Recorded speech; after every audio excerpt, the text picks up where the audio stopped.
Rahmat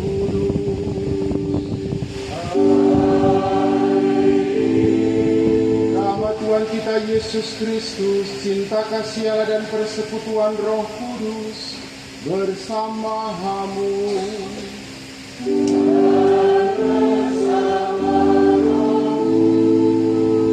Saudari-saudaraku terkasih, anak-anak, rekan-rekan muda, para suster, ibu bapak semuanya, selamat pagi dan berkah dalam. Dipersilahkan duduk. Saudari-saudaraku terkasih, selamat datang di Kerkhof Mendut pagi ini.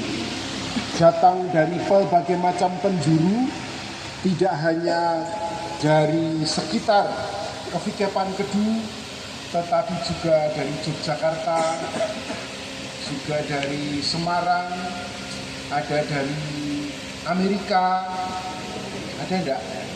Oh belum ada.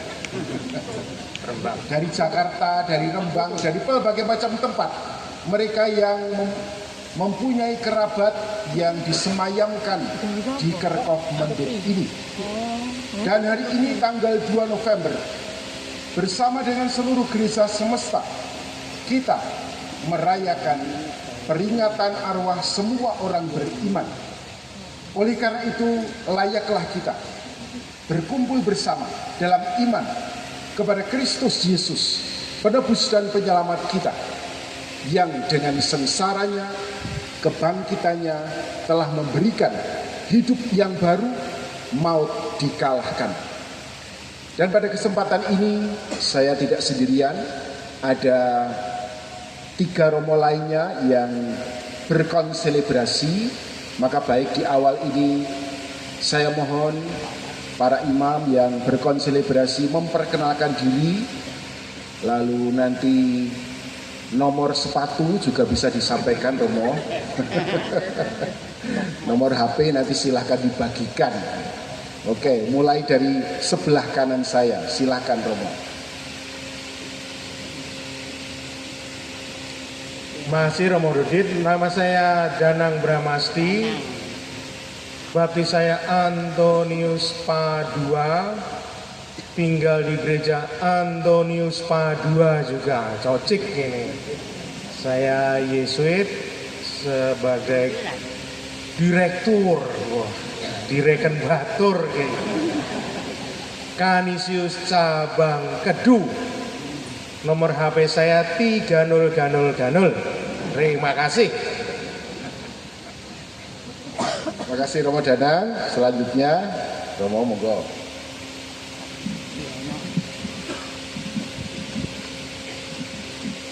Saya Romo Agustinus Giono, PR.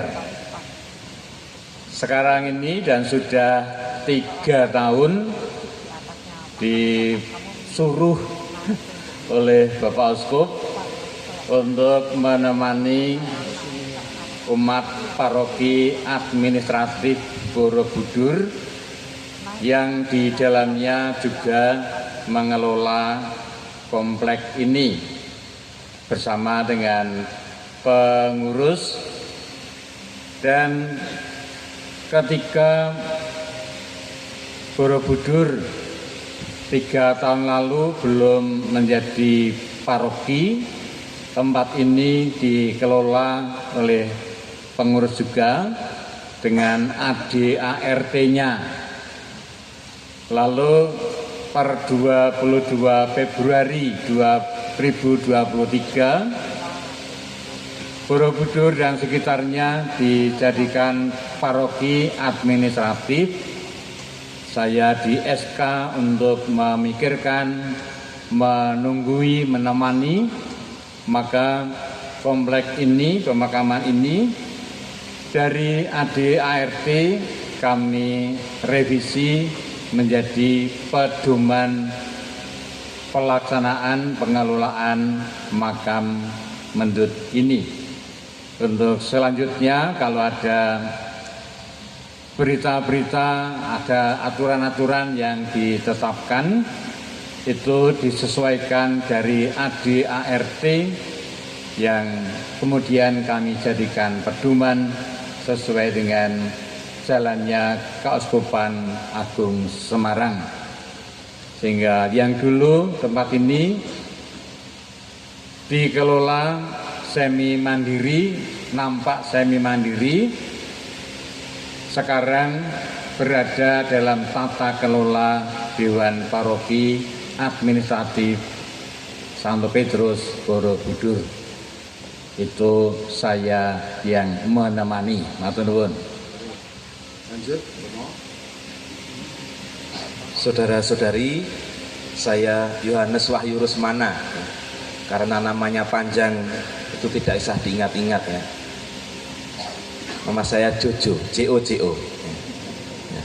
Tugas saya 2 bulan ini saya menunggui museum misi Muntilan. Kemudian beberapa kali seminggu juga di Fakultas Teologi sembari trayek akap antar kota antar provinsi. Jadi itu tugas saya tinggal di Muntilan dan bertugas di Museum Misi dan di Kentungan. Terima kasih.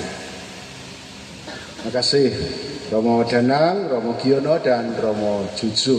Ini Romo Jojo dulu sebetulnya pemain bulu tangkis, tapi ditolak karena terlalu subur. Saya sendiri Antonius Dodi Daryono, baptisnya sama dengan Romo Danang, meskipun tidak ditambahi padua, tapi karena saya Antonius padu tanpa A. Senengannya padu. Lalu saya oleh Bapak Uskup diberi tanggung jawab sebagai Vikaris Episkopal untuk Kedu. Dan puji Tuhan hari ini saya bersama panjenengan semua bisa merayakan Ekaristi untuk peringatan arwah saudari-saudara kita semua yang telah disemayamkan di tempat ini. Karena tahun kemarin saya sudah dijadwalkan tetapi tiba-tiba saya KO. Ya. Kalah awune karo Romo Giono. Oleh karena itu saudari-saudara, kita bersyukur boleh dipersatukan dalam Ekaristi yang sungguh mengajak kita untuk kembali mengenang, mendoakan mereka yang kita cintai yang telah menghadap Tuhan. Dan di kompleks Mendut ini juga ada satu imam Yesuit yang disemayamkan, yaitu Romo Yohanes Schrader SJ. Siapakah beliau ini? Beliau lahir tanggal 26 Agustus 1868. Setelah ditabiskan sebagai imam 26 Agustus 1902, tak berapa lama tahun 1903 beliau ditugaskan ke Hindia Belanda. Sejak pertama datang, ia berada di pastoran Mendut dan belajar bahasa. Ia pun menjadi pastor paroki Mendut. Dan Romo Schrader sangat dicintai oleh umatnya. Ia selalu hadir untuk umat dan menjadi pribadi yang penuh kasih, merengkuh dan menghadirkan keceriaan. Namun demikian, tak berapa lama kesehatannya terganggu. Sekalipun sakit, beliau tetap berusaha sekuat tenaga untuk tetap melayani umatnya. Tanggal 12 Desember 1905, Romo Schrader akhirnya harus dilarikan ke Rumah Sakit Magelang untuk mendapatkan perawatan yang memadai. Tetapi ternyata Tuhan lebih mengasihi Romo Yohanes Schrader. Tanggal 18 Desember 1905, beliau wafat dalam usia 35 tahun dan dimakamkan di Kerkhof Mendut ini. Semoga mana? Oh ya, di salib sana itu ya, nanti bisa dicari salibnya, warnanya benar-benar agak abu-abu. Nah di situ Romo Schrader dimakamkan. Selain di Mendut, kita juga mempunyai Kerkhof Muntilan. Jauh lebih banyak mereka yang ada di sana dengan kisah-kisah iman. Dan di sini memang tidak begitu banyak terungkap, tetapi Mendut juga menjadi tempat di mana darah-darah Mendut, putri-putri Mendut pada waktu itu juga mendapatkan pendidikan sebagai perempuan-perempuan Katolik seperti di Van Lith, putra-putra Katolik yang digembleng oleh Romo Van Lith. Maka saudari-saudara, mari kita bersyukur untuk seluruh sejarah iman yang boleh kita warisi dan diwariskan oleh pendahulu-pendahulu kita. Dan oleh karena itu, dalam iman yang sama, di dalam Yesus Kristus penebus dan penyelamat, mari kita satukan semuanya di dalam Ekaristi, seraya mendoakan mereka semua yang telah mendahului kita menghadap Allah di surga. Agar kita layak dipersatukan dalam Ekaristi Kudus ini, mari terlebih dahulu kita menyesali dosa, memohon rahmat dan pengampunan Tuhan.